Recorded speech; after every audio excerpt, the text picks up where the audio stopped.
When you go online, one of the main things you will find are people talking about how terrible the church is for women. This is a current chart of major Mormon leadership. There are 122 men and only 9 women. My name is Jenny, and I was trafficked by the Church of Jesus Christ of Latter-day Saints. It was just all white. We were like ghosts, or burkas even, but even worse. Always, always, always this stuff goes after women much more than men. Women are. But is this true? What effect does the Church of Jesus Christ of Latter-day Saints have on women? Well, if you spend a little time with Latter-day Saint women who are actually active in their faith and get to know them, you might just come across stories like this one. Lexi, come on, answer the question. Throughout my teenage years, I was conditioned to believe that my worth was determined by my looks, popularity, relationships, and achievements.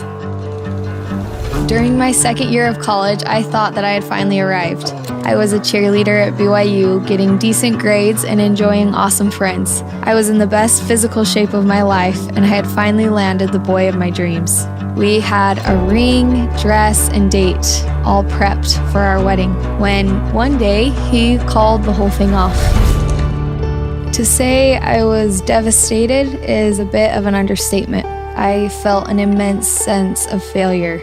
If I had just been more beautiful, more fun, more talented, more fit, maybe this wouldn't have happened. Maybe he would still want me. I went through some dark months. All my pursuits toward worldly success and attractiveness had ultimately left me anxious, broken, empty, and unfulfilled. But with the help of God and some earthside angels, I decided to seek the opposite of what the world sold. I signed up to be a full-time missionary. You're assigned to labor in the Philippines.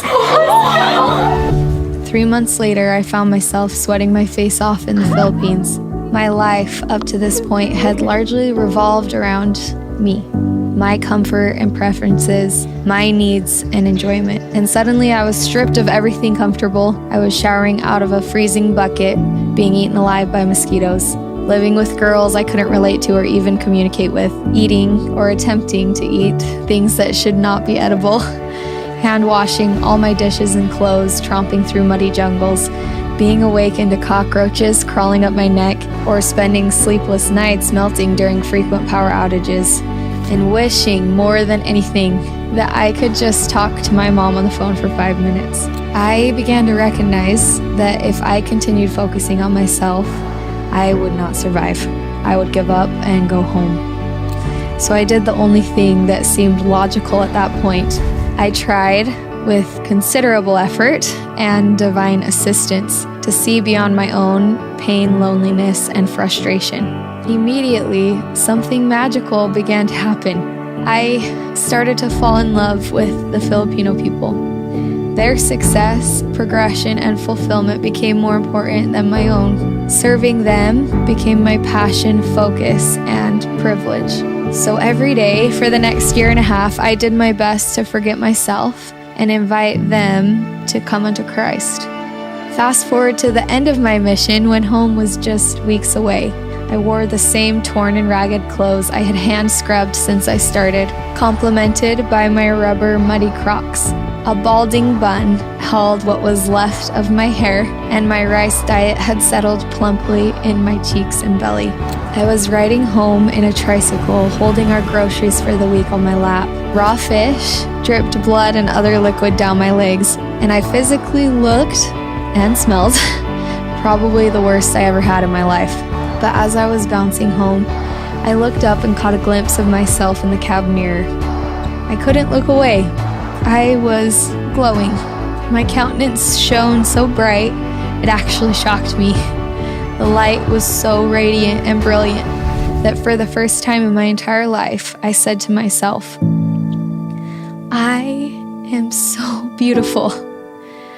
I am so beautiful. In that moment, I saw my true identity.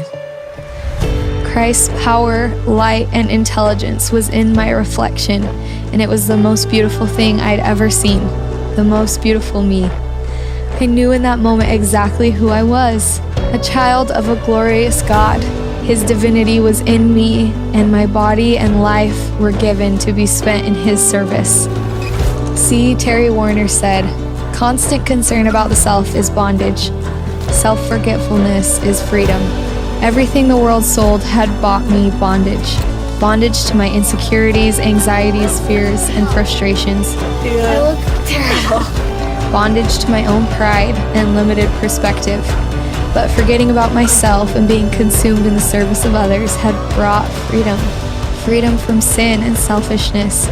Freedom to see my true identity and purpose. Freedom to love, help, hope, and heal. Freedom to reflect and rejoice in the light of the perfect Son. For whosoever will save his life shall lose it, and whosoever will lose his life for my sake shall find it."